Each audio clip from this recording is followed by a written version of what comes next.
seeing monsters. He's losing his mind and he feels it going. Fast as a speeding bullet, more horsepower than a locomotive. This is Battle of the Roadsters, 4-cylinder turbo versus supercharged V8. Yes, the Bullet is back and almost ready for production, so it was time for the supercharged V8 version to take on BD4's turbo 1.6 MX5 and a normally aspirated V8 Bullet. The Bullet name isn't new to series performance videos. We first saw the 13B rotary turbo version in Volume 2 and the V8 model in Volume 3. After many updates and changes, the production Roadster is as good as complete. Still with the flip front, it's now only in Lexus 4-litre V8 form, either Sprintex supercharged SS or normally aspirated.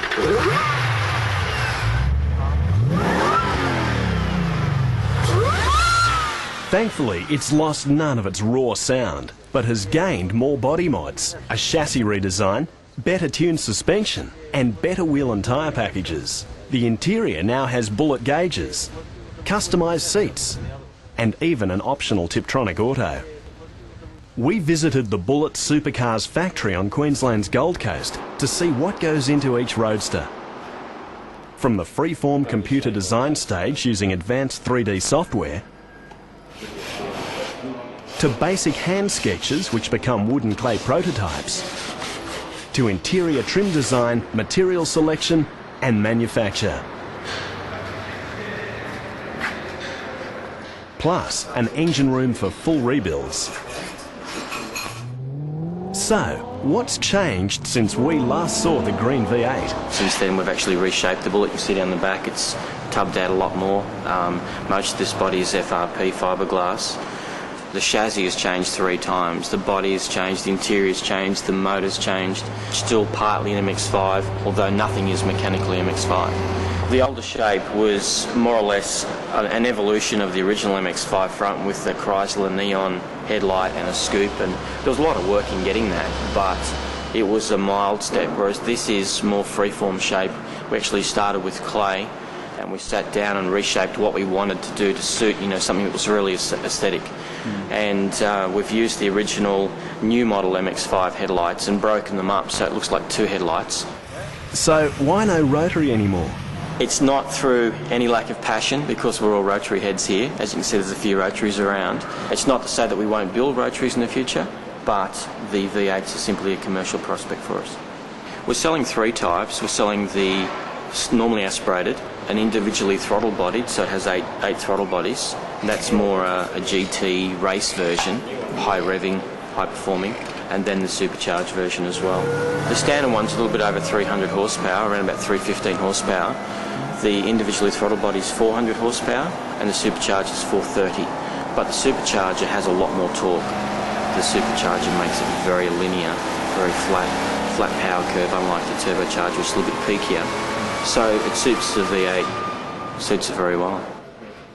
And what about internal engine mods? We don't change the bottom end because there's nothing better than a Lexus, but we do change the porting and we change the timing and we change a lot of other factors to suit the supercharger better. We're getting geared up for a 1-make series and a few new models as well. We want to build our own car, like TVR, like Lotus. That's the direction where we're going. There's lots of things about this car that make it better than a TVR, so if we can build enough, we will be a competitor. Its competitor on this day was BD4's Mazda MX-5 Turbo, which runs a 1.6 litre with forged pistons, intercooler and various HKS power bolt-ons.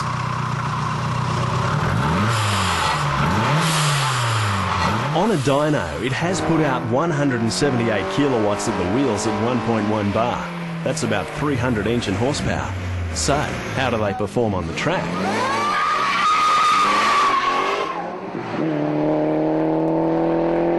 For 2 very different engines, they're remarkably similar, though on semi-slick tyres, the BD4's car did have more traction than the Bullet, especially under power. But the Bullet was nicely balanced, with more arse hanging out than a fat farm, and just a bit more top end.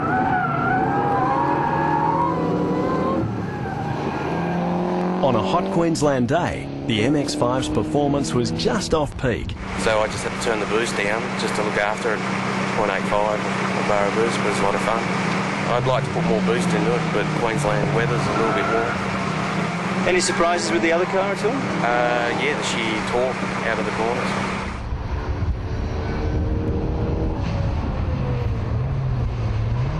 The Bullet's torque was good for power slides, but it seemed to have less grip through the corners than it should. The tyres are a little bit soft, but apart from that, the handling of this car is really neutral. You can throw it into the corners on a really good balance, and I'm quite impressed. The tyres, obviously you're running street tyres against these semi-slicks here. Yeah, and he's running Avgas, so he is a bit of a cheater, but we've known that from him. No, I'm not running Avgas. I'm running 103. Our cheating suspicions were confirmed when we saw Paul removing the gravel we'd spread over his side of the drag strip, so we had to lay some rubber down on our side.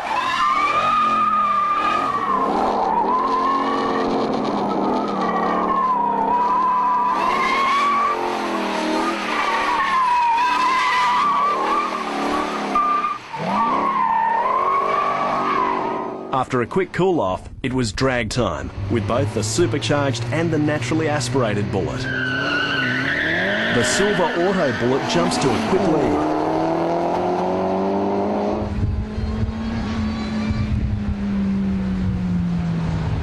But something happens to the BD4's car. There's something hanging off the side. And yes, that'll be around $3,000 worth of onboard camera, thanks. Well, at least it gave a good shot as it died. So with everything now secured, we restarted. After a good jump, the auto version again lags behind at the 60-foot mark. So it's down to a two-car race and it's dead even. It's very close. And the Bullet just gets the win. But what happened to the Silver Automatic? I got stuck in first gear. I don't know if you heard it ringing its clanger out. I couldn't get in the second and I had them off the line. I was shocked. It's an experimental Tiptronic and for some unknown reason it's shifting from second to third by itself. That time I wasn't running quite so much boost, 0.95. It's warming up and the car doesn't like it. So I'd like to change the clutch and a little bit more boost. This car's actually got a lot of top end. The little four-cylinder jumps away from the line, but you really got to use the top end of this thing to drive around it. And it's not until you really get in a third or fourth gear that I'm driving by it. It says it's only about a car length in at the end. For the final race, the Silver Auto gets the jump again, but it's back to the workshop after this race. The Turbo 4 gets a lead on the blown V8, but the top end of the Bullet is too much on this day, and it takes the win again. Sure, there may be things faster than a speeding Bullet, but in this heat, not today.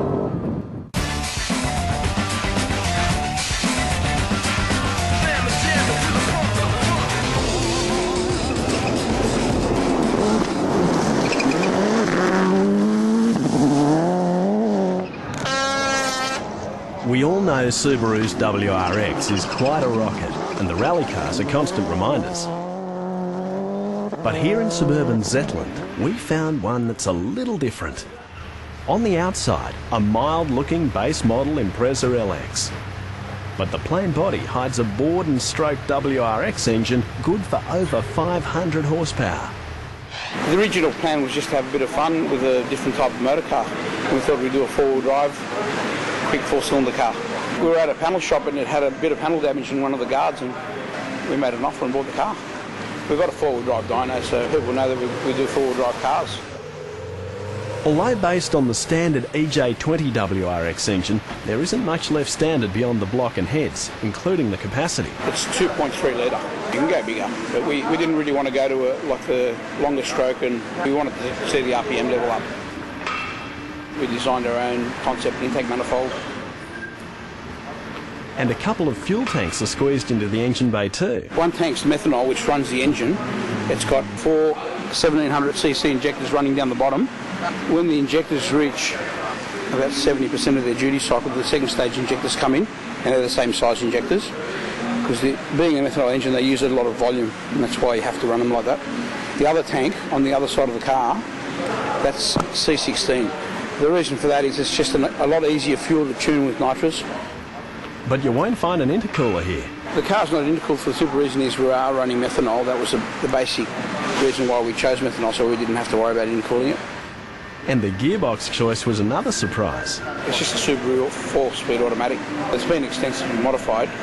The electronics is the biggest part of this box, and just strengthening up the internals. And as you can see, the little controller on the handbrake, that's actually our gear selector.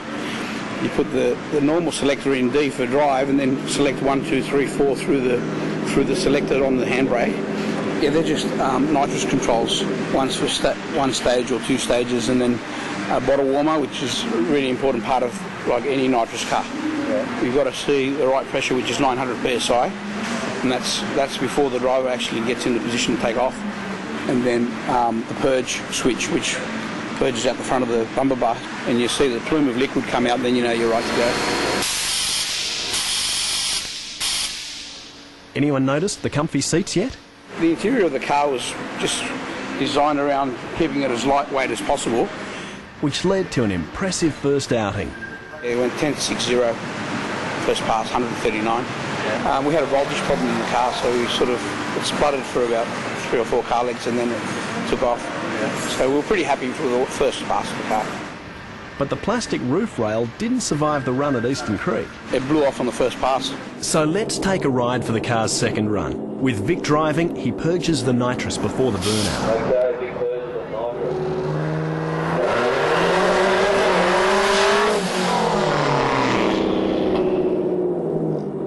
For the run, he selects D for drag, presses first gear's button, and arms the 2 stages of nitrous. Another quick purge, and he's ready.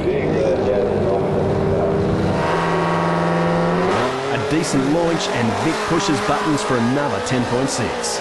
Lifting off early, he coasts through for only 113 miles per hour, with the car making some strange noises. The run was good. It was a lot better than what it was last time. It felt like it just had an engine failure. The problem was just a stuck fuel injector, but they've since removed the methanol setup and fitted an intercooler. And their ET target? We're aiming at like a 980, 990 quarter mile. That's what we're aiming at.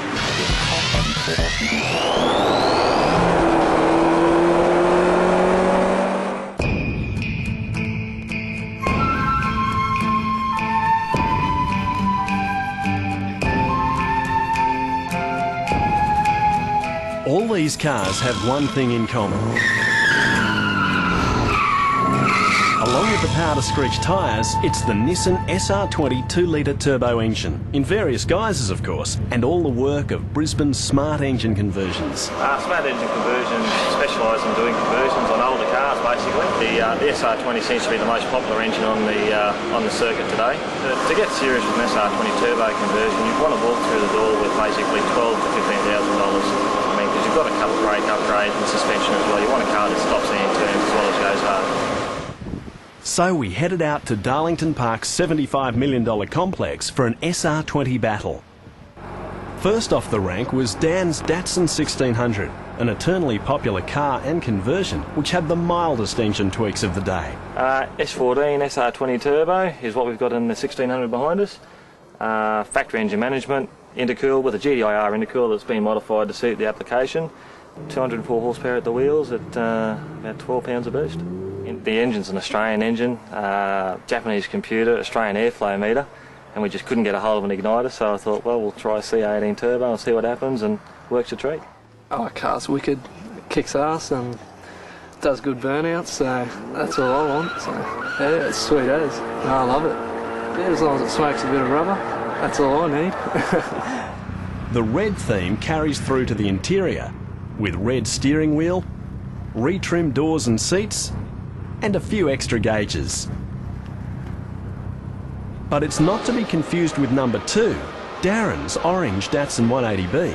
180B, SR20 Turbo 5-speed, S13, this one, as opposed to the variable valve timing in the 1600. EMS computer, factory turbo, all install work actually done by Darren himself.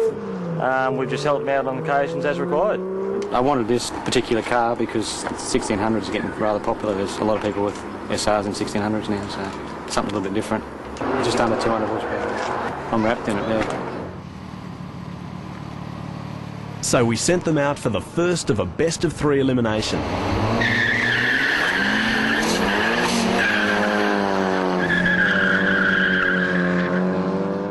Yeah, hooked up usually because it's only got an open centre, so usually it doesn't hook up. But and I know that I think he's got a locker anyway, and I thought he was just going to drill me off the line. Yeah. Maybe not quite give it so much, back off a little bit maybe, yeah. Dan's 1600 gets a good jump, but Darren loses all his time through wheel spin. Although more even this time, Dan still gets away and extends his lead in each gear. Contestant number 3 is Michael's slightly unconventional LT 2000 Toyota Celica with bogged side vent panels. S13 Sylvia, SR20 turbo on 5-speed, factory computer, factory airflow meter, factory turbo, custom frontman intercooler. This is the first car actually that we've run a fuel cut Defender on, turbo smart version. Volvo rear end in this as well because Toyotas are just rubbish. Single cam, piece of shit.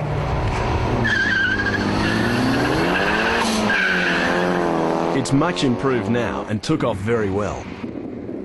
Although dead even off the line, Dan gave us our first official choke of the day. Oh, somebody moved third about and I couldn't find it. And where do you think third was? The back seat somewhere? Probably is now.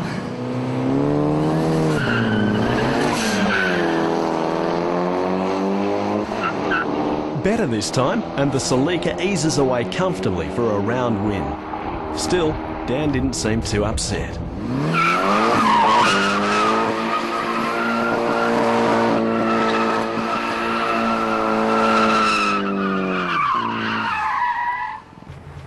Darryl's Holden Tirana GTR XU1 is easily our most peculiar transplant, but still a great idea. SR20 turbo, it's actually an RS version, which is a high output motor from the 180SX.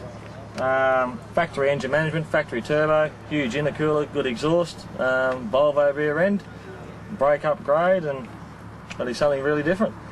Horsepower? 247 at the wheels, 14 pounds. Why a Tirana? Oh, just such a difference, a surprise package.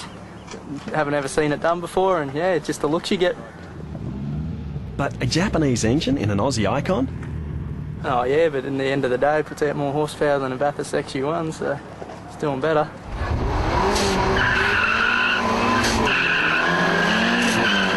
After another even start, the Tirana suffers some wheel spin. The Celica has a bit more speed in gears than our Ali G lookalike in the Tirana. How'd you go? Oh yeah, bit average, first time out. Get second right, but she might be a bit better. Seemed to drop a bit in second. I don't know, it just wasn't quite right.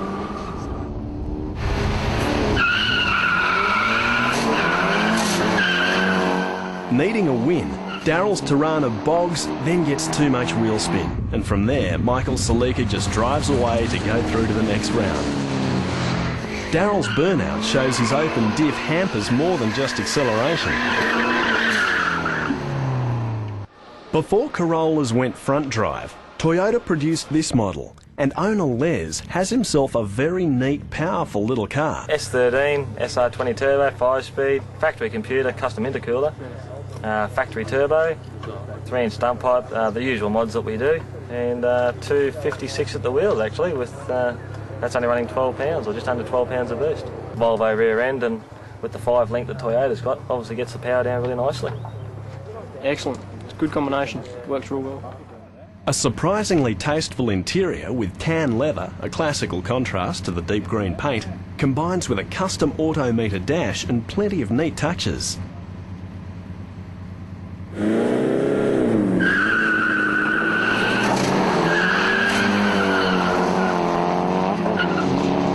And while it jumped ahead of Michael's Celica off the line, Les had a few problems. Go to slip and clutch. Yeah, I got slipping wheels. Not much I can do.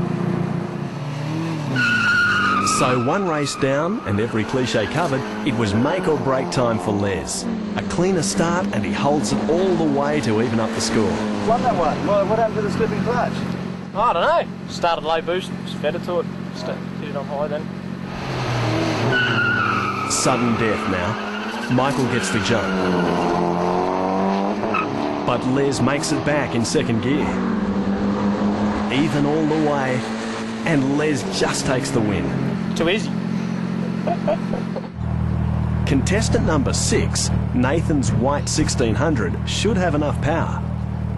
99 model S14, variable cam timing, standard turbo, custom frontman intercooler with Autronic SMC engine management on it. Big brakes, big diff. 247, 249 at the wheels, I think, at 14 pounds. The interior's built for speed, with a lightweight driver's seat, Momo steering wheel, basic instrumentation, and the removal of anything that could weigh him down.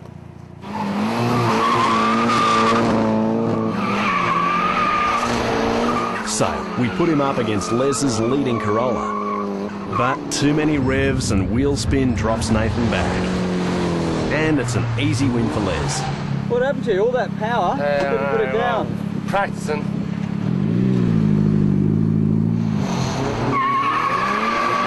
A slightly better start this time, but Nathan grabs 5th instead of 3rd gear, prompting a rerun. Oh, I slipped into overdrive and I just upped up. Human error.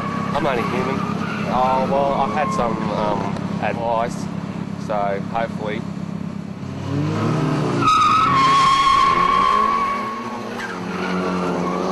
It's a cleaner start with less revs.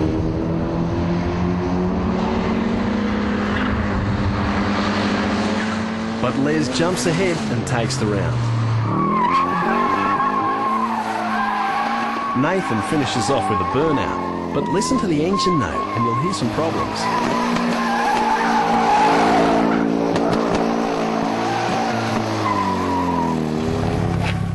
The spark plugs are pulled to reveal some interesting results. 2 of the tips almost entirely melted away. Next is Steve's immaculate Datsun 1600. Detailed throughout, it runs 2-stage switchable boost from its late model SR20. S14, variable cam timing, SR20 turbo, 5-speed, factory engine management, factory turbo. This has probably got the most expensive intercooler radiator setup, full custom wraparound ARE job. Everything else is factory, producing about 278 horsepower at the wheels. So that huge invoice you gave him for it was worthwhile? Wasn't big enough. It's awesome, it's very reliable, the power is always there, just flick the switch and you've got an extra 100 horsepower basically. It's a daily driver and I get to bring it out track days like this and have some fun. I mean, the car is a bit fat too. I mean, it's got central locking, and I mean, Steve's car probably wouldn't be much lighter than our Bluebird, to be honest. Yeah. Which is pretty heavy for a 1600.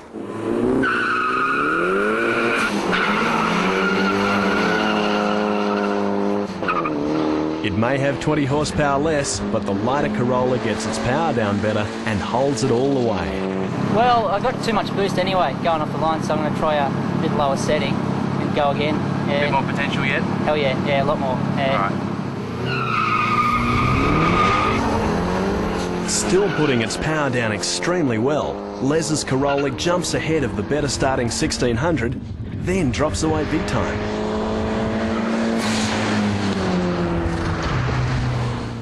Much better. Low boost off the line, second gear, flick it over to 12 psi, hit 3rd and 4th and pull away. But I think he had a problem anyway. I think he pulled up. Clutch.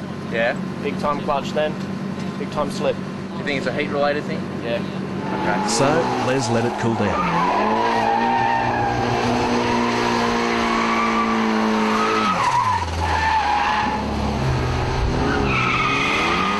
It obviously worked. Les jumping off the line nicely and progressing into the 3-car semi-final, proving the benefit of a good power to weight ratio.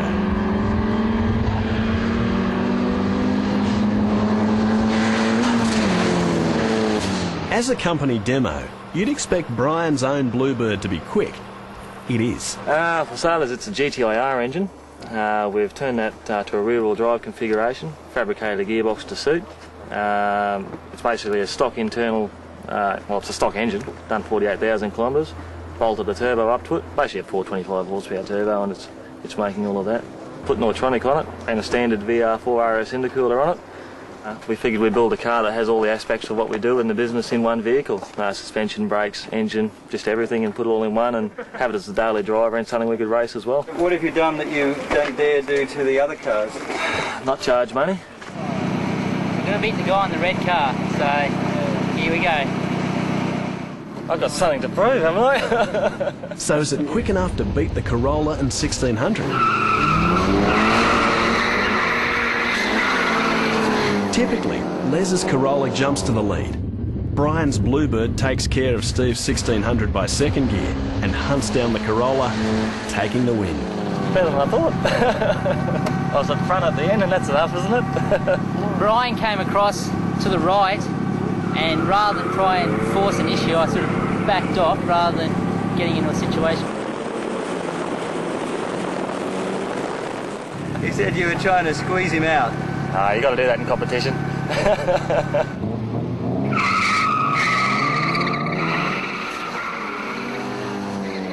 A rerun gives exactly the same result. Les's Corolla great off the line, but Brian's Bluebird just too good. To celebrate, Brian pretends he's driving a customer's car.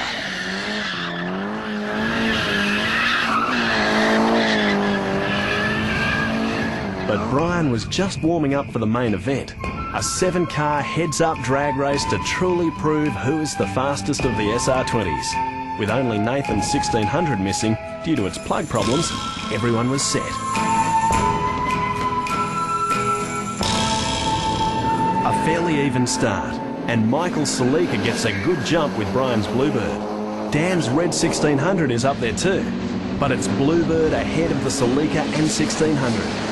Dan's 1600 and Les's Corolla proved the surprise of the final, but most impressive is that the entire field is spread over less than a second. The best times? Brian's Bluebird was quickest with an ET of 13.6 at 105 miles per hour. The Tirana slowest with a 14.5 at 96 miles per hour. Still a good result. So, Brian suggested racing another customer's car. Well, something else out of the stable. We a 260Z that we swung an RB26 DETT into that happened to have a pair of HKS 650 horsepower turbos and associated components, an Autronic on top of that. You getting a bit scared? Nah, it's the driver you've got to worry about, and he's not real good. Brian's car's a very fast car. It's making around about 310 at the wheels on our dyno, so this is making about 410 at the rear wheels. I'm running 15 pound. It'll give him a run, it'll be honest. There won't be a great deal in it. It'll come down to driver capability, and I'm a bit nervous, so that's going to be real good, isn't it? An even start, but the Bluebird's taller first gear puts it ahead.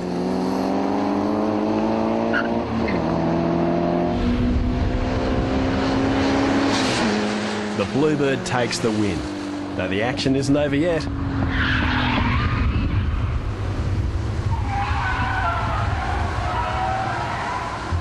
The throttle jammed wide open when I went for second gear, and I thought it had come back when I lifted for third, but it didn't. Jammed wide open, pulled fourth gear. We're doing over 200 up here. I slowed it down to about 150 and pulled the handbrake on. Got a bit of a shock, but we'll go back and fix it. Those handbrake turns Steve's been practicing outside the police station sure came in handy. So, on its debut outing, John's 260Z was towed home. It was a sad goodbye.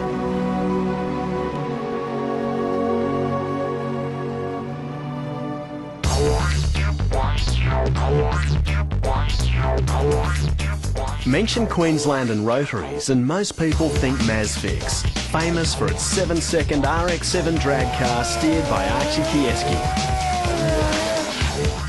So we visited his Underwood workshop to see what else was around. Amongst all the turbos, countless rotors and rotary engines ready for implanting was a diverse mix of cars, from the Rotorola drag car to an interesting looking RX-7. Even the less popular rotaries like the JC Cosmo and a genuine RX-5. but it was an original SP RX-7 converted to a single turbo that we cornered Archie about. The twin turbo setup's quite complicated, and the turbos are really small. Even if you high flow them, they only go so much better. And the single turbos, it's a lot simpler. We can put in the size that we want. There's a fraction less torque down low, and then it just takes off about double the horsepower as what he had standard. It's got about 398 horsepower at the wheels, and that's on 19 pounds of boost. And its performance potential? Probably a high 10 if we could get traction. A day later, it was at the track ready to go. But things didn't go quite to plan. Yeah, I think there's something wrong with the turbo. We might have to go back to the workshop to have a look at it. It was making good boost, and then in the first few gears, then the boost started to die off. When I hit fourth gear, the boost just sort of went down. The verdict? One blown turbo.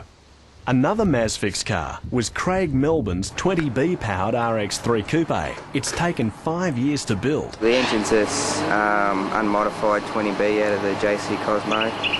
It's got super 5-speed on the dyno. It's had 18 pounds of boost at 485 to the rear wheels. This is one of our systems that we've developed. It's a methanol enrichment system.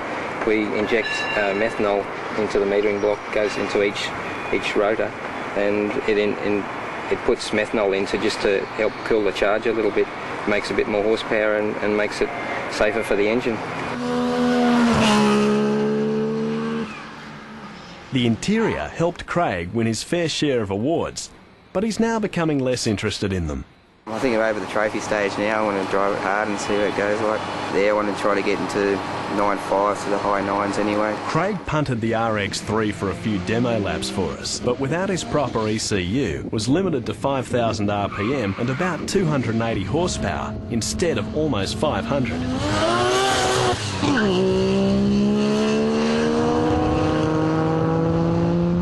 Viewers of the Jamboree 2001 video will have seen the Mazfix RX-7's recent performance at Willowbank. Success with this car since debuting it last year.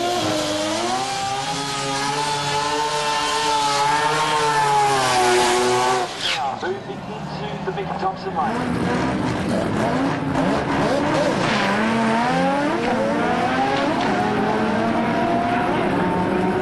Winning the event, but not beating his best time of 7:88, it's time for Archie to update the ET on the plaque on his workshop wall.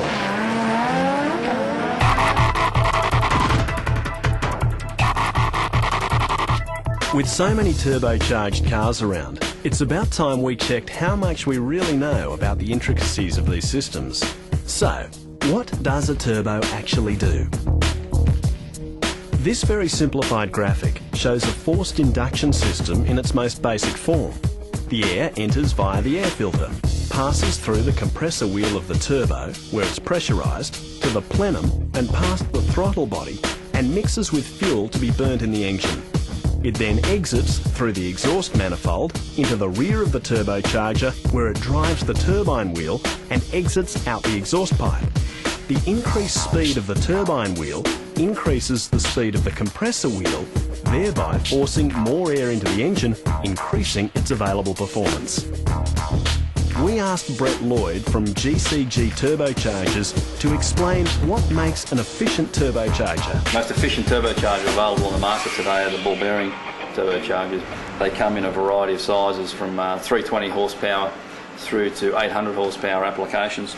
In today's performance market, there are two styles of turbocharger. There's your plain bush bearing turbo, which has been around for 30 odd years, and now we have the new generation GT series ball bearing turbochargers, which actually run a ball bearing cartridge assembly versus the plain bush bearing thrust bearing setup.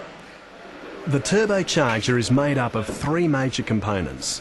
The first is the compressor cover, the starting point for the intake air.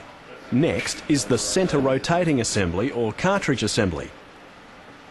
This contains the compressor wheel, the diffuser plate, centre housing and the turbine wheel at the back.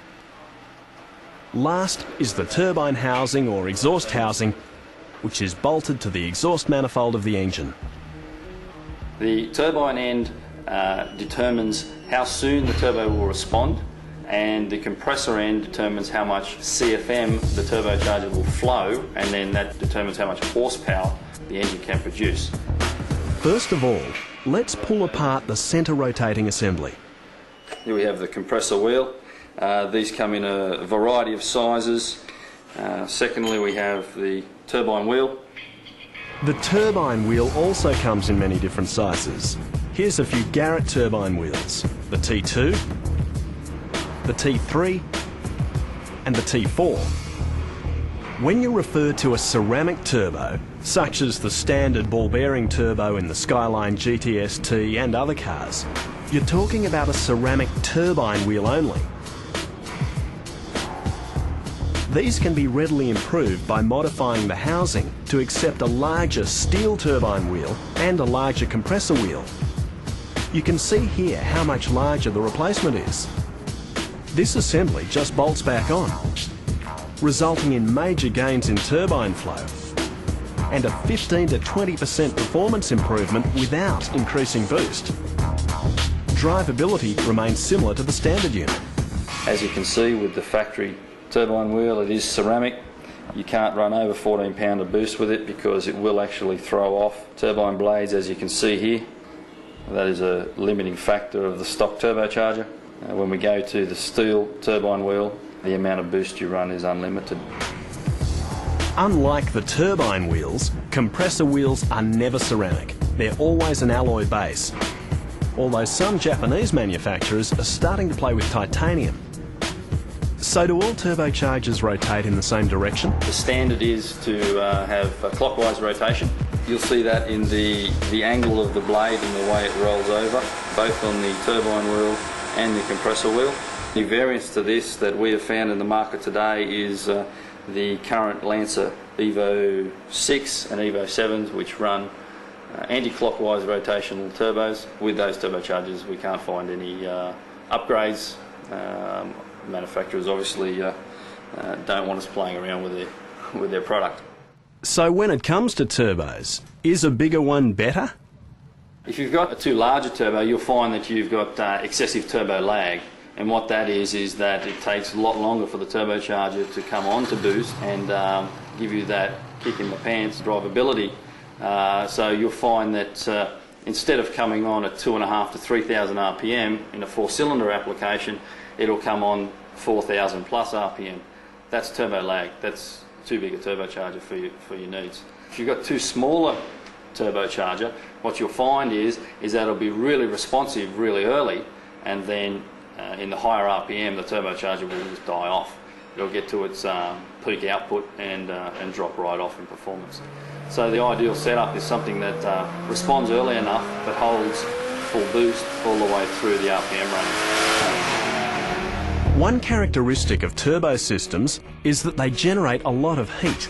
But by installing an intercooler between the compressor wheel and the throttle body, the air can be cooled and made more dense before reaching the engine, resulting in a more efficient and more reliable system. We asked Mick from Mick's Metalcraft to explain how this occurs. The main advantage of intercooling is colder the air going into the throttle body from the hot air from out of the turbo gives it a performance advantage.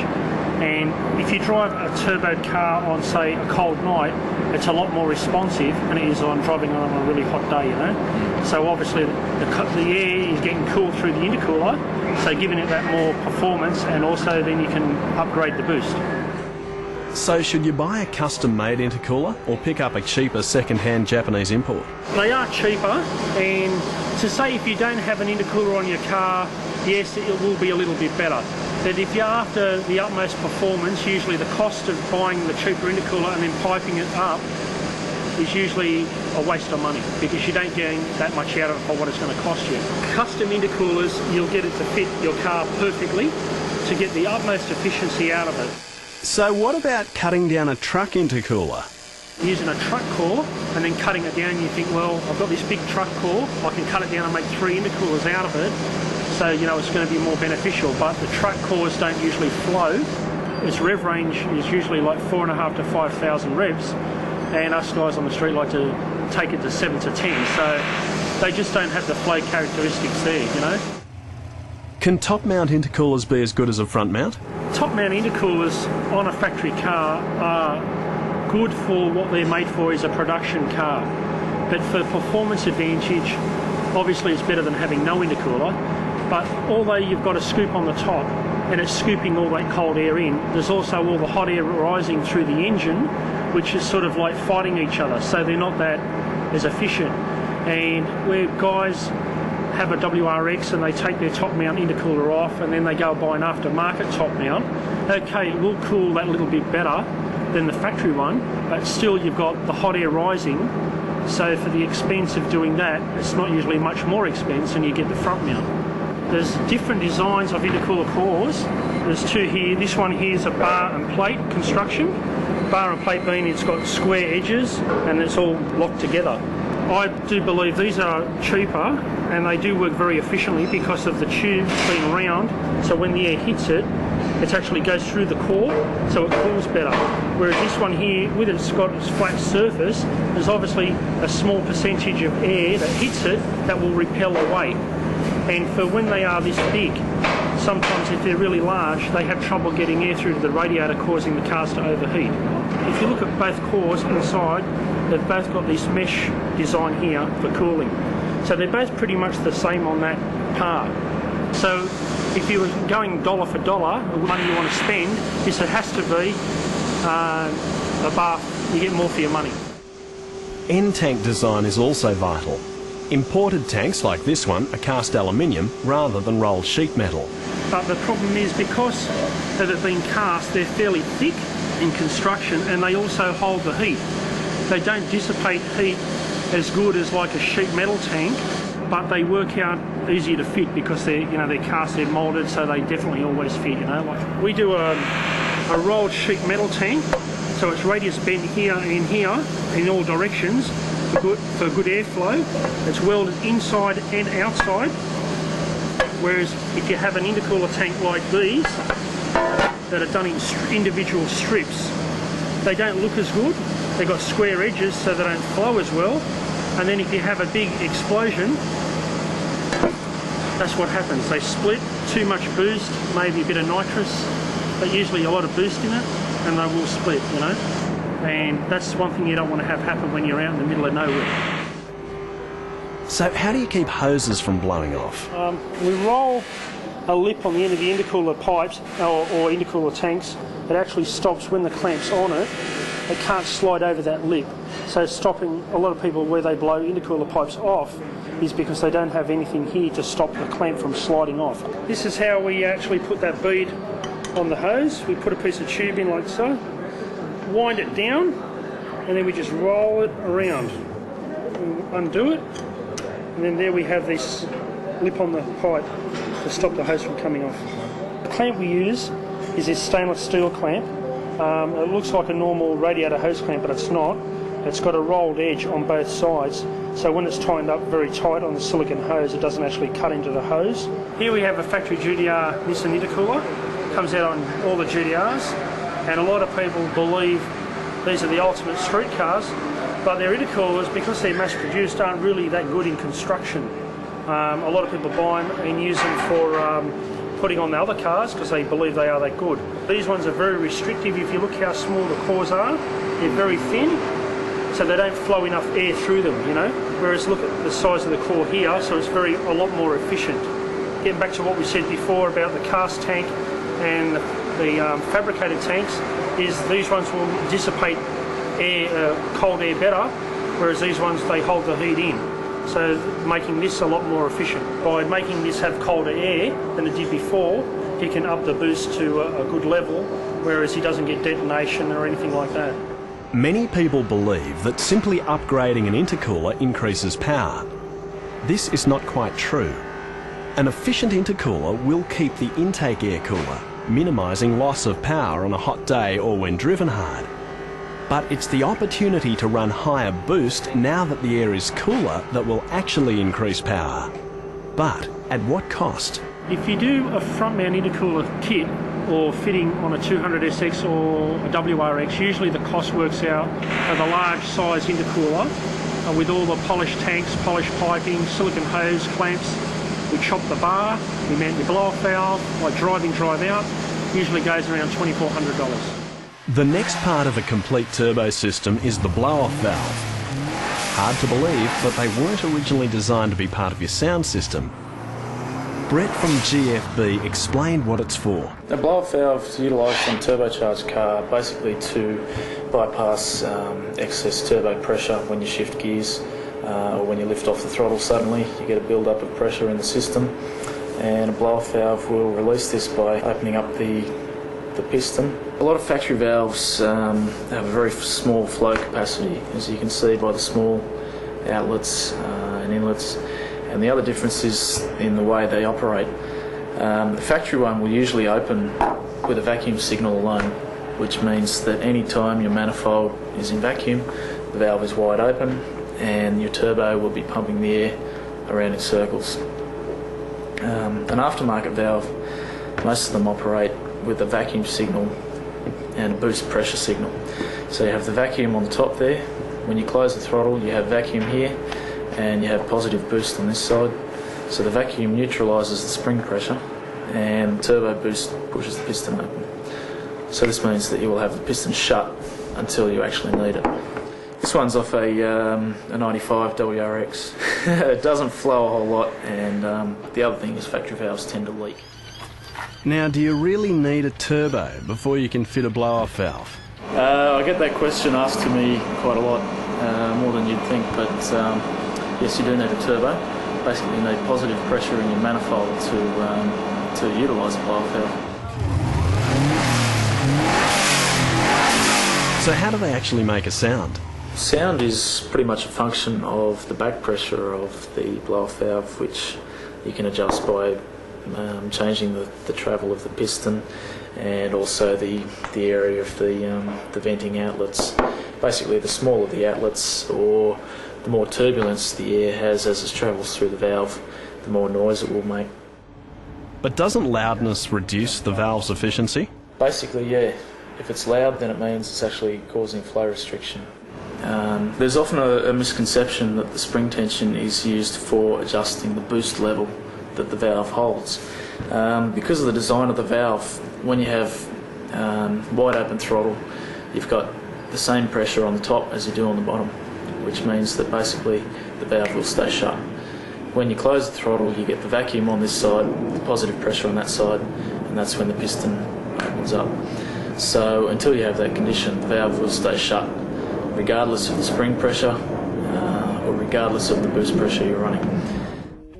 But if you want maximum blow-off valve efficiency without the noise, that's when a bypass is fitted to recirculate the vented air back into the inlet pipe. However, there is a way to have both. What we call a hybrid valve. It features a recirculation port and a trumpet to atmosphere port. The advantage of this design is that it recirculates some of the air back to the inlet and some of it to the atmosphere. So you still get noise, but it's not going to upset a car with an airflow meter. What if the valve's not working properly? First of all, it needs to flow enough air to prevent compressor surge. Compressor surge is the situation where the valve doesn't flow enough air and the compressed air will force its way back out through the compressor, and you will hear this as a fluttering kind of noise. And if it is doing that, then basically you need a bigger valve or the spring pressure is not set correctly. After the blow-off valve, you'll often find a pop-off valve. These exist mainly to prevent overboost. It triggers when the boost pressure entering the engine reaches a preset maximum. The pop-off valve simply vents the excess pressure out of the system. And the final boost control device on all turbo cars is the wastegate, which simply wastes off exhaust gases to prevent the turbine wheel from overspeeding. Notice how the airflow into the turbine wheel is now reduced. There's two types of wastegates. You have your integral wastegate, which is similar to this unit here, where it's attached to the turbocharger and controls a wastegate flap valve on the turbine housing. Typically you would use a integrally wastegated turbocharger up to about 450 horsepower. Above 450 horsepower you need to look at running an external gate where you can A, control boost better and B, get exhaust gas away from the turbine quicker. Runs on the same principle as an integral wastegate, but is just much larger in its capacity and its ability to get rid of exhaust gas. We have a valve similar to the valve that's used in an integral wastegate on an exhaust housing. That valve will actually lift off its seat and let gas escape from this port here into the exhaust system. Once you've reached full boost, the wastegate will continually open. In the next video, we'll explain superchargers, how they differ from turbos, and the pros and cons of each.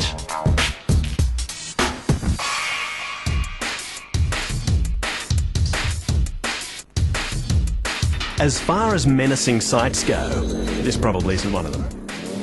Honda's S600 was quick in 1965, but not as quick as this one. Phil Penny's S600, Honda's first ever four-wheeled vehicle, once ran a chain-driven 600cc four-cylinder producing 42 kilowatts. Phil's added some side vents and modern touches, but none as major as what's under the bonnet.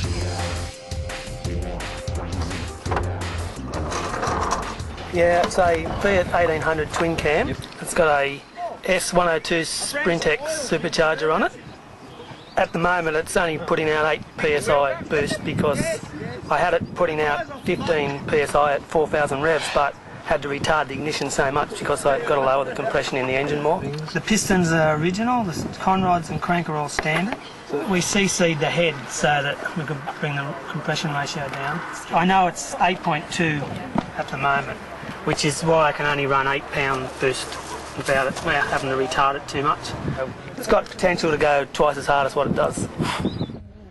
But the Honda's advantage is its tiny size and weight.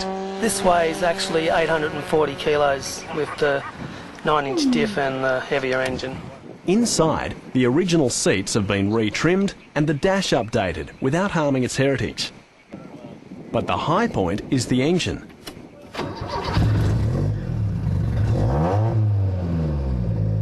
And with a 1.8 litre supercharged twin cam, it lets out a fuel-injected supercharged bark from the Supertrap muffler. And I got a locker diff in it, so it should, if I don't wheel spin too much, it should take off all right.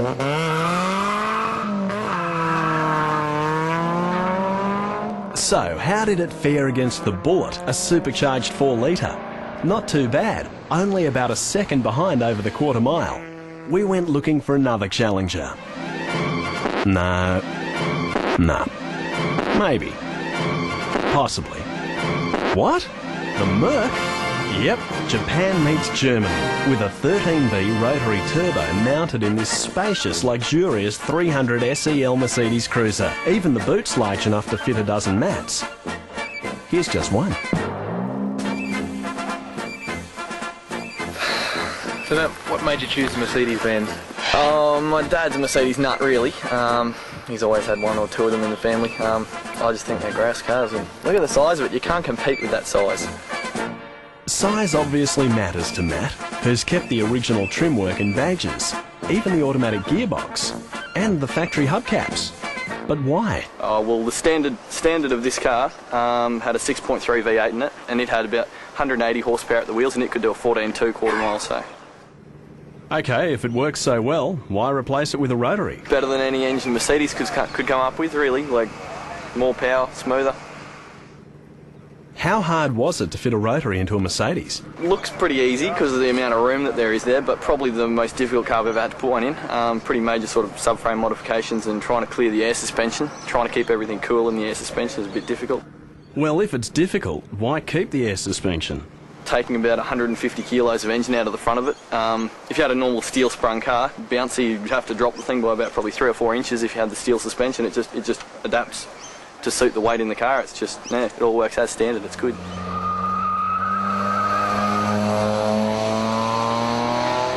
It's funny, you see people on the side of the street and they sort of don't match what they're seeing with what they're hearing coming out of the car. At the moment, it's got just over 195 at the wheels, horsepower. Yeah, I've got the original column shift still hooked up. Some of them did have a floor shift, but on that column shift's got its appeal.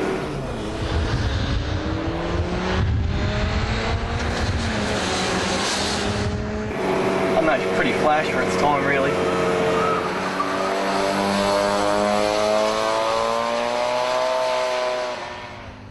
So for an old school modern muscle battle, the Honda faced up against the Merc. Phil seemed pretty confident in the Honda, so he didn't push too hard off the line. But the slow starting Merc got its legs and surprisingly drew away from the Honda for a win. Phil wasn't having any of that in race 2.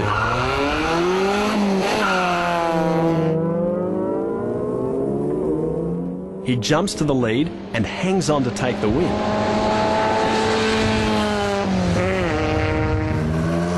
The racetrack was another matter altogether. The Benz is definitely all poise and manners, with slight tyre squeal from its high-profile white walls. Matt had a more descriptive opinion of it. Sloppy, like driving a big piece of sponge rubber. Just wants to roll on the tyres.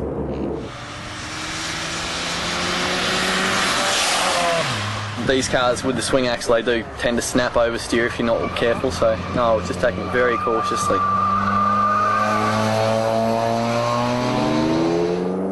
In contrast, the S600 is stiff and with Phil's mods made for the track, sitting flat and cornering fast.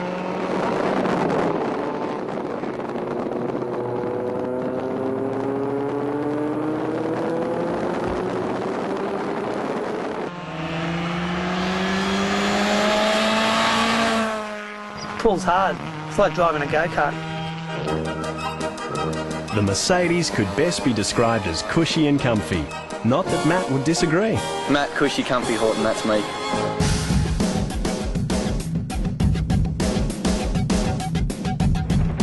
It's that time of the year again. Champion Dragway Merrimera, the 2001 New Zealand 4 and Rotary Nationals.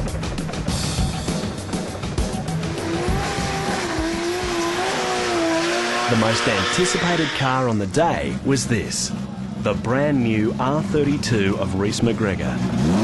A purpose-built racer and replacement for his blue R33 that he's been showing and racing for a few years. We stopped by his workshop earlier in the week to get some more details and find out why he's changed cars. We decided to go to the R32 because it's, to start with, the car's a bit lighter than the R33, so that's straight away it's got an advantage. We could also modify this one further because it's a bit easier to get hold of some of the parts and things for them as well. The engine and the gearbox is out of the R33, that's about all. Everything else has either been reconditioned or is new in it. We've changed your standard sort of things like the pistons and rods. We've gone to aftermarket pistons and rods and changed the camshafts and of course the turbocharger and things like that. A turbo like that has quite a lot of flow, and a turbo that is flowing that much air is going to create a lot of heat, so you need quite a substantial intercooler for it to become efficient. All this is good for a massive dyno-proven 882 horsepower, about 658 kilowatts at 1.8 bar boost. And the detailing of this race car is quite amazing, much of it as good as any show car. We put a truss sump on it mainly because they hold a lot more oil than the standard sump. The standard sump holds about 4.5 litres, and we put that sump on there and it holds about 10 litres, so there's more than enough. The rear suspension's caster angle has been modified for drag racing, much like the doors, made from carbon fibre and Perspex. From the roll cage to the detailing, the interior is just as impressive, with a few technical innovations like the switchable rear drive shown unfinished here. It took us quite a long time to develop it and work it out how to do it manually. That enables the car through this whole system to be able to go from two-wheel drive to do a burnout to warm up the back tyres, and then you can put the car back into four-wheel drive.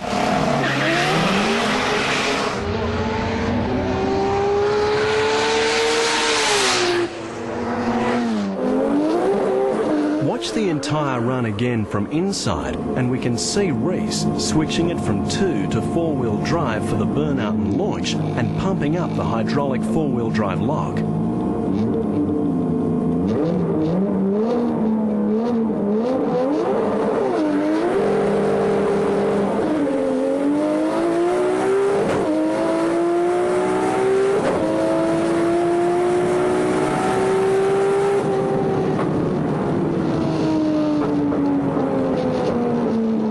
After the run, he switches back to two-wheel drive to make turning easier.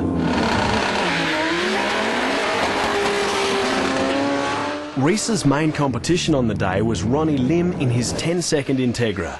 We visited Ronnie's workshop to find out what's been updated since last year. Just got JE pistons, set of coral rods, and some ductile iron sleeves.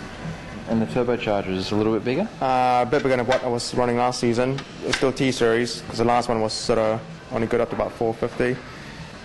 And before I had a gritty wastegate, but I've since picked up the teal distributorship, so got to use teal for the product. Yeah. While the boost control and wastegates are manufactured parts, Ronnie's updated the engine with a new custom plenum chamber. I made that myself, and we tested it on the car, on the dyno, and it seemed to get a bit more power. 4 auxiliary injectors under a gritty controller. And even with all these mods and electronics, Ronnie still runs the factory Honda ECU. We've increased horsepower by, before we had about 286 kilowatts to the wheels. Now we've got around about 320. And what sort of boost pressure is that running? 1.5 bar. Up the front, the Koni 2812s, double adjustable, bum and rebound. That's probably one of my big improvements that I've made, the front shocks. Without the wheelie bars, we were going really stiff, real stiff springs to eliminate weight transfer. But with the wheelie bars now, we've gone one step down and spring rate to actually make the wheelie bars do all the work. Without the wheelie bars, we were in like 1.9, 2 second 60 foots. With the wheelie bars, we've got it down to like 1.7, a high 1.7. My best ET to date for the car is 1069. We're doing now 130, 131 mile an hour now, and before was 107. But Ronnie was suffering from a few problems. He was quick, but not as quick as he should be. The in-car tells the story of his troubles.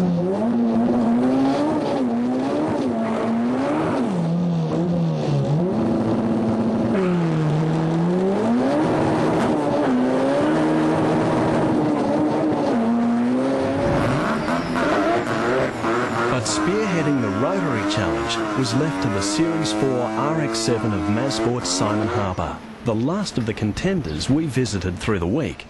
Running a Vortex supercharger on a 20B with peripheral porting, Maztec's Brian Connell confidently says it produces 600 horsepower, or 430 at the rear wheels, and a huge 800 Newton meters of torque.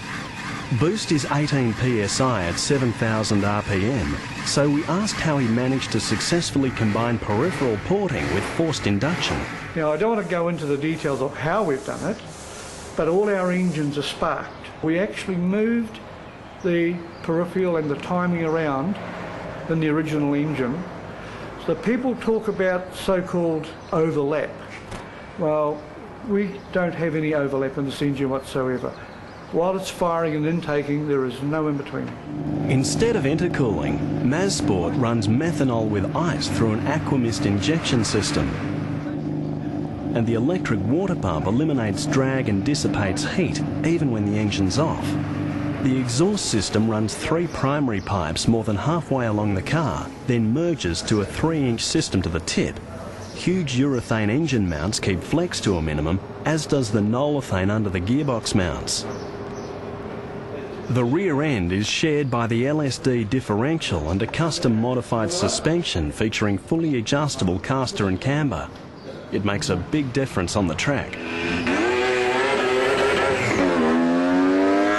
Brian's driver, Simon Harper, noticed a big improvement in drivability. It's a little bit more tail happy, particularly from sort of 60 feet to half track.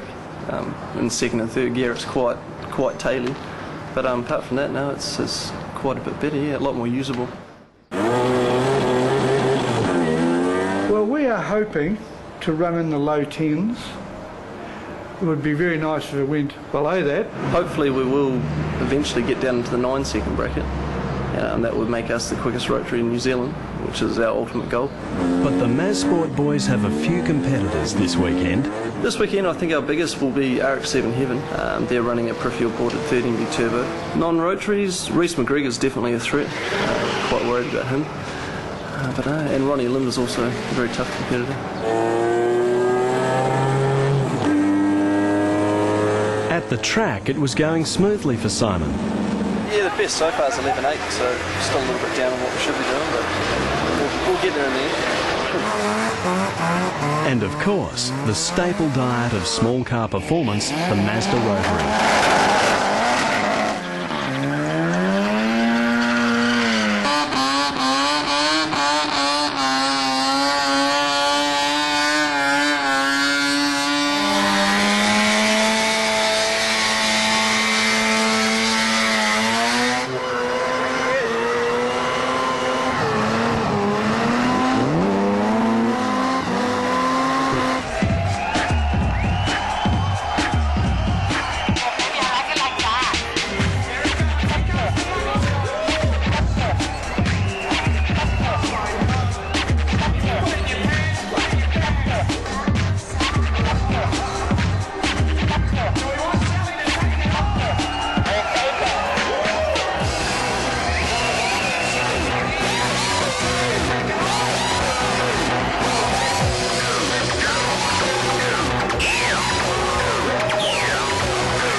The burnout competition capped off the Nationals for 2001, and Julian Ogden started it off in his supercharged MX-5 by putting down a high standard for the 4-cylinder class burnout honours. Others, like this Escort, put up a fair challenge, but they weren't quite good enough this year, and Oggie's MX-5 took the 4-cylinder class win. The rotary category not only had a dozen entrants, but had much tougher competition.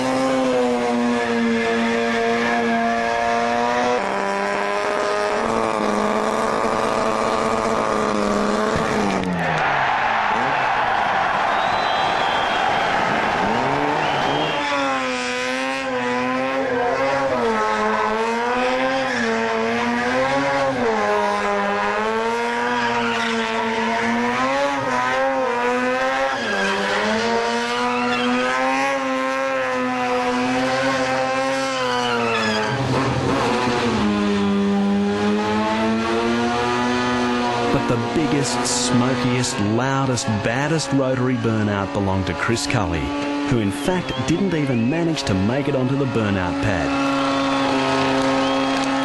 We think.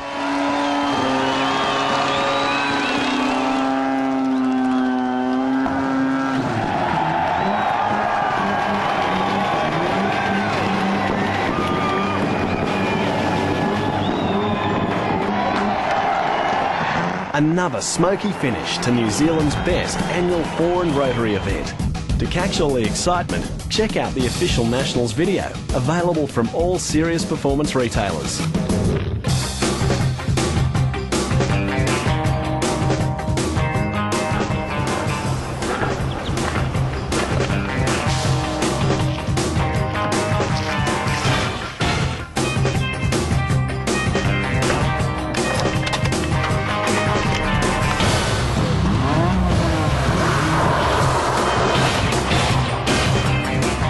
Honda didn't put the R in race, but it did put it in Integra. The second evolution of the Type R is just as home on the street or the racetrack, thanks mostly to its Revy VTEC engine.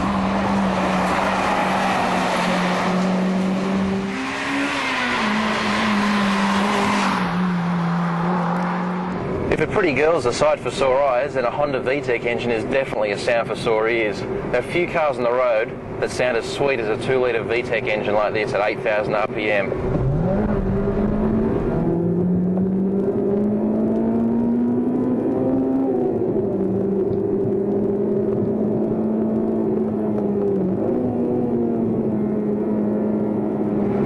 The 2-litre runs a new iVTEC system, which is pretty similar to the old system in terms of what it does.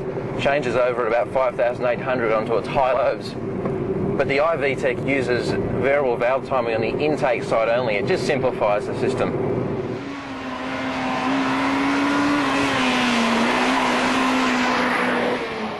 capacity from the previous model has gone from 1.8 up to 2 litres for this model, and the power's a little bit more, about 147 kilowatts over the previous 141. It's still peaky, but what's surprising is the amount of torque at low revs. You can really punch through the gears, and the 6-speed close ratio gearbox is just fantastically matched to the engine.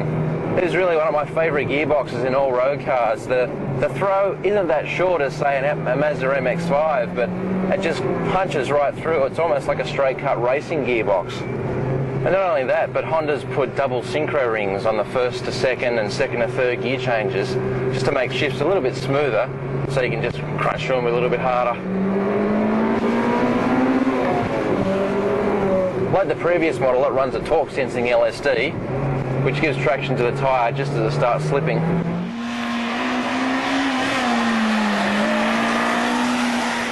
The biggest gripe is that this is not the real Jap spec Type R, but the mid-spec Type S. Sure, that model would have been better, but this version is still well equipped.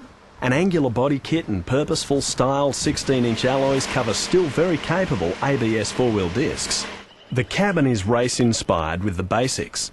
A pair of comfy but sometimes too firm Recaro seats, alloy pedals, and tricky-looking fan controls in what is a rather basic-looking dash. There's even 3 switch blanks, a little off-putting in a 40 grand car. Unlike the previous model, this Type R is not individually numbered, and with a total of 6 badges and stickers, we suspect it suffers from somewhat of an identity crisis. But there's no argument about its speed. A short diff ratio means 0 to 100 k's takes 7.8 seconds and a quarter mile in the low 15s. That's pretty good for a non-turbo 4. With a similar price to a WRX or a 200SX, while it can't match the top end whack of the turbos, they can't compete with this fabulous VTEC sound.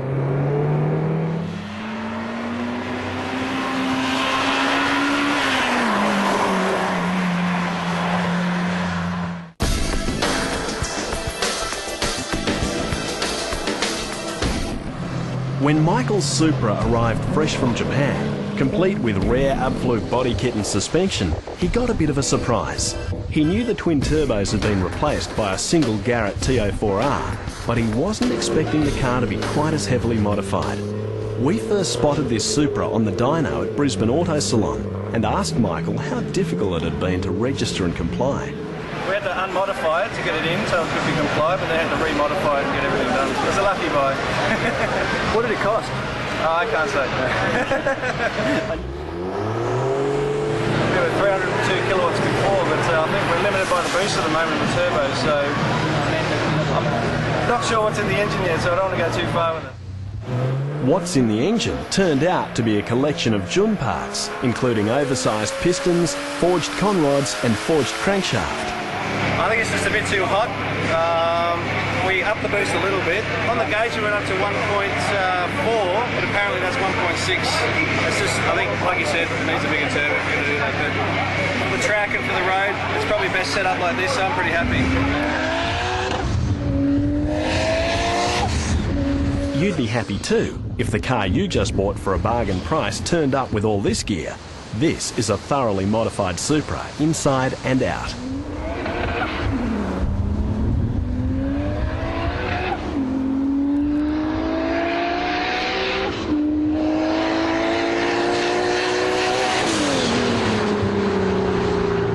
But what to compare it to?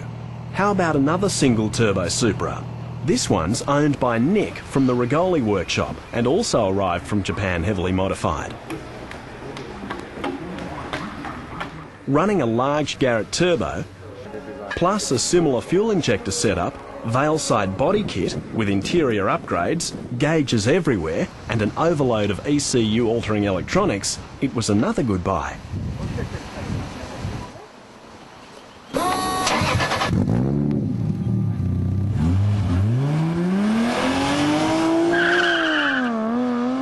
I bought it probably about 4 months ago. Yeah. Had much done to it since then? Not much, just a little bit of tuning and just clutch and stuff like that, yeah. So, and you've never raced it before? Never, no. So, cross my fingers crossed.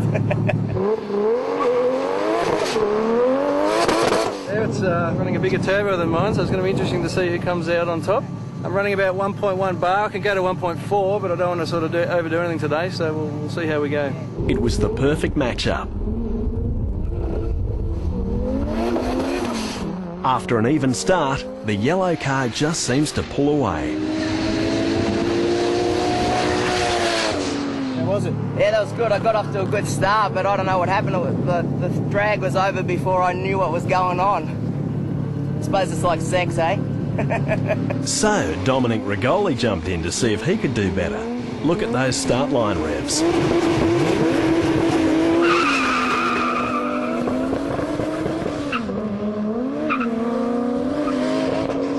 The black car launches better but bogs down badly. Michael jumps ahead and stays there to take the win. And if you don't think that looks like hard work, have a look at it from Dominic's point of view.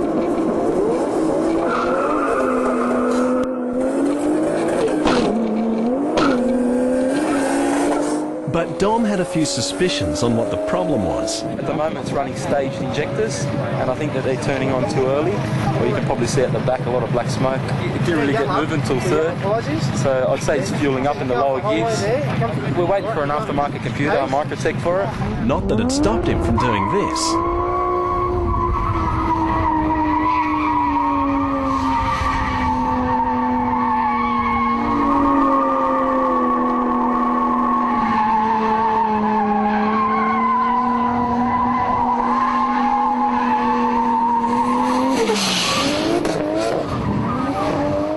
Not wanting to be outdone, Michael had a go too.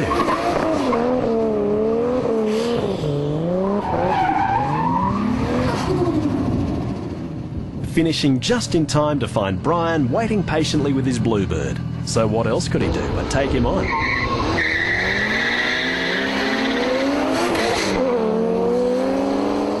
Although slower off the line, the Supra winds up and hunts down the Bluebird, giving Brian his first defeat. Meanwhile, Dean's been having a quiet chat with Dominic's girlfriend, Samantha. So you can put my car in the race? Your car, what, the Supra?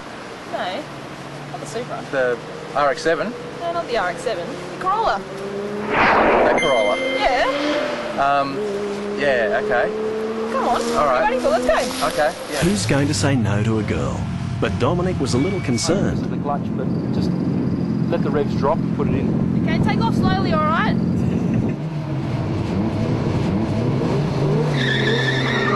With a slight head start, Samantha's Corolla hooks up in first and second gears.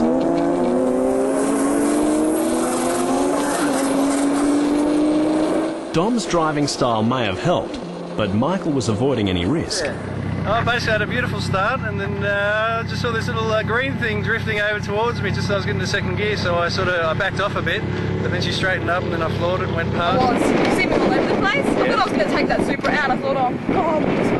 In fact, the Corolla has the credentials to beat both Supras. It ran an 11.9 second pass at Willowbank, and on the Rigoli dyno, it racked up a thumping 400 horsepower at the wheels.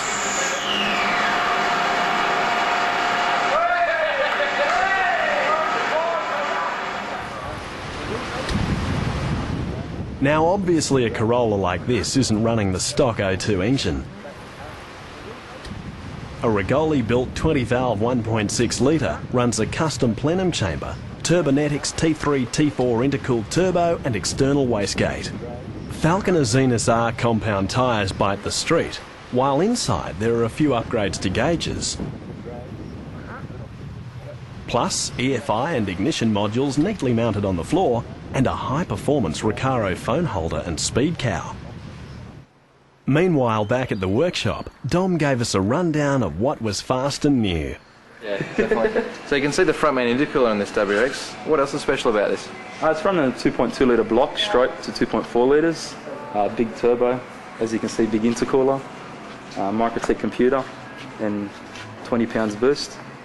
On street fuel it makes 300 horsepower, on C16 it makes 400 horsepower, that's at the four wheels. With the nitrous it makes 360 at the wheels on just like street fuel. He's hoping for like an 11-second pass out of it, maybe a 10 with the gas on it. Okay. What else you got in WRXs? Something new, something that no one's got yet. This is a 2 litre, stroke to 2.6 litres. It's running variable valve timing heads that come out in the new STIs. So we're still experimenting with this one, and we should make a lot more torque. This engine here would probably be more suited to a car with a bigger stereo, things like that, more drivable, bigger turbo. This 20-valve Corolla looked interesting. Good little revvy engines, take plenty of boost. Unforged pistons, that's about it in the engine. Custom manifolds, it's going to run a 500 horsepower Garrett turbo. Should make about 300 horsepower at the wheels. VTEC 1.8 turbo, running T3, T4, runs 18 pounds boost on the road, makes 300 horsepower at the wheels. Just an average daily driver? Pretty much, yeah. Okay. So we see a GDIR over here with the engine next to it. 2.2 litre stroker kit, the SR20. We're hoping between 350 and 400 at the wheels.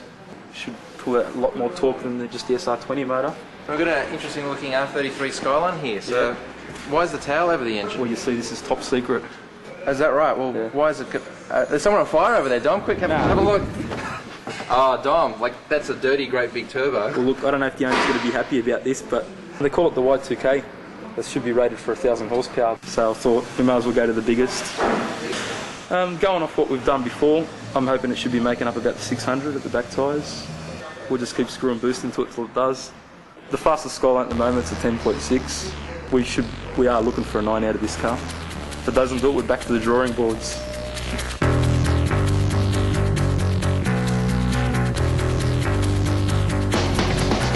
In a car park in sunny Auckland, we spotted this very rare Will VS, a Japanese domestic-only model. Will is a Toyota sub-brand aimed at image-conscious Japanese youth. It's basically a front-drive 1.8 Celica with a different body, which could make a very fashionable hearse.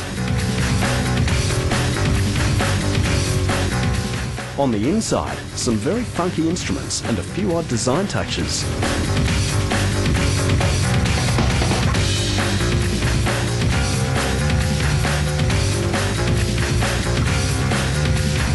If you'd like one, contact this website. We also noticed a brand new Evo 7 Lancer outside an Auckland Mitsubishi dealer and stopped for a closer look. It wasn't long before the Fast Fours crew had set up a photo shoot. Only 40 Evo 7s were imported to New Zealand and none to Australia. Desperate to drive it, Nathan attempted bribery with Don, the Mitsubishi dealer. It was New Zealand currency, so no value to us anyway. Don agreed to a brief drive as long as he came along in the back seat. Bugger. The new shape is 50% stiffer than before, with better build quality. It's slightly longer and taller with a longer wheelbase and a wider track. It's also 60 kilos heavier, about the same weight as a stock WRX. The engine's been refined to offer slightly more power, better response and better cooling. Power delivery is noticeably more progressive. Torque is increased, top speed is now over 250 k's, and 0 to 100 k's comes up in about 5.5 seconds. Huge 4-pot Brembos slow it down without drama. The interior is understated and looks a lot smarter, while the new active centre diff offers 3 types of traction options. Much more responsive than the 6. Definitely feels like it's a much better sorted car all around. Virtually no lag. Really smooth delivery onto boost. Of course, we'd like to take it out and give it a very good caning, but I don't think that's going to happen today. Yep, very frustrating to just pot around the suburbs in a car like this. But if you've got a spare 75,000 New Zealand dollars, Neville Motors Auckland will let you drive it for as long as you like. Just tell Don we sent you.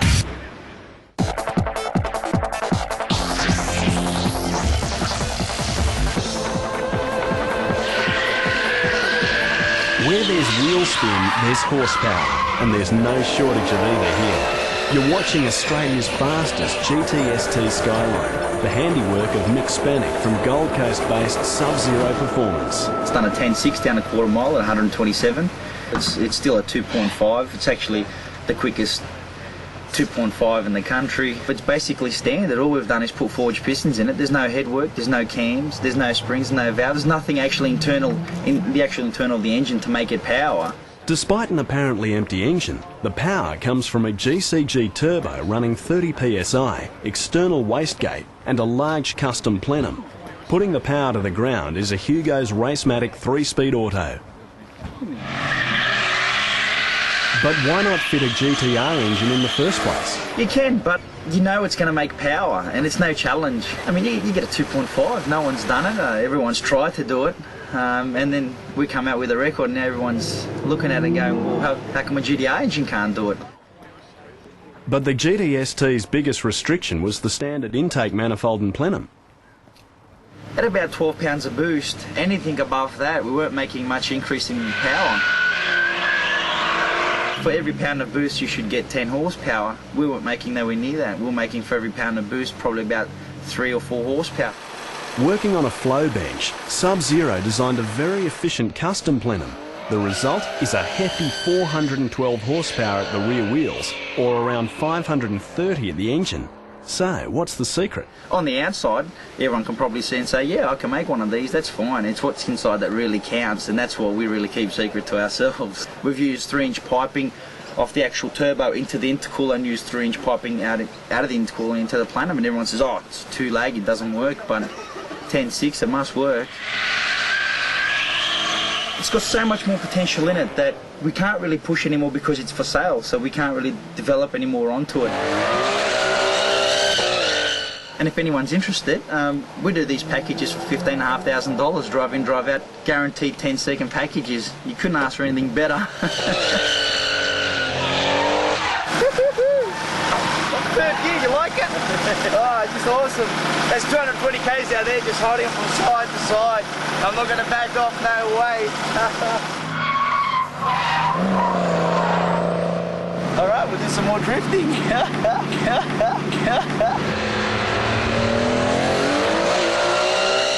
Around the Darlington Park track, Mick was having a great time leaving huge tyre marks over a previously clean piece of bitumen until he pushed a little too hard and nearly flattened some trees. If you look carefully, you'll see our director running for his life to get out of Mick's way. While he still had a car in one piece, we thought drag strip testing might be a safer option. Just as well, another Sub-Zero customer brought his car along for comparison. Peter's Commodore VL Calais runs a Nissan RB30 engine and another GCG turbo. On the Brisbane Auto Salon dyno, it produced impressive power, with help from some heavy ballast. With 466.5 horsepower at the wheels, it betters the Skyline by 54 horsepower. On the strip, the two cars are very evenly matched, though equally slow off the line, lighting up the tyres around 70 k's an hour. The Skyline eventually pulled ahead, but neither were running to their full potential. Mick was rather pleased, so he did a victory burnout. Just a small one.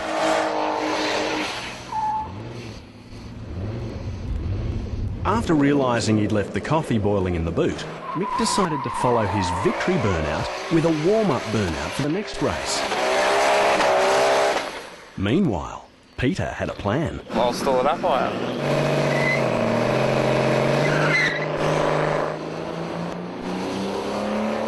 It seemed to work. After a more even start, the Calais put its power down better and took the win. On the replay, you can see the Calais comes on boost quicker.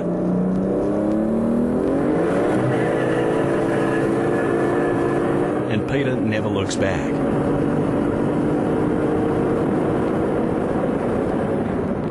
Not too concerned, Mick moved on to runner-up burnouts, just for variety.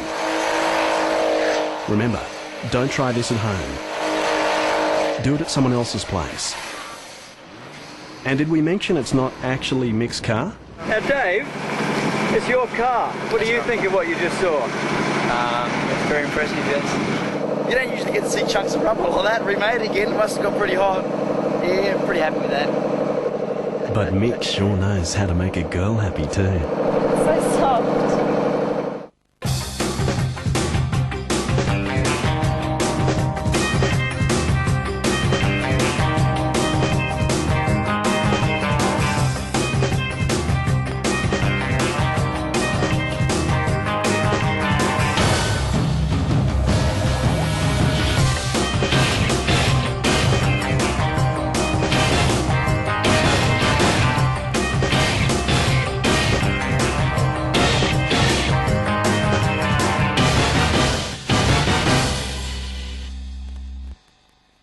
Oh yeah, they'll be finished by the end of the day.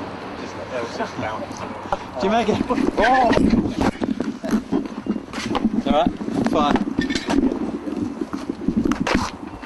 So, do you make a habit of changing it for this sort of thing? Yeah. What am I supposed to say?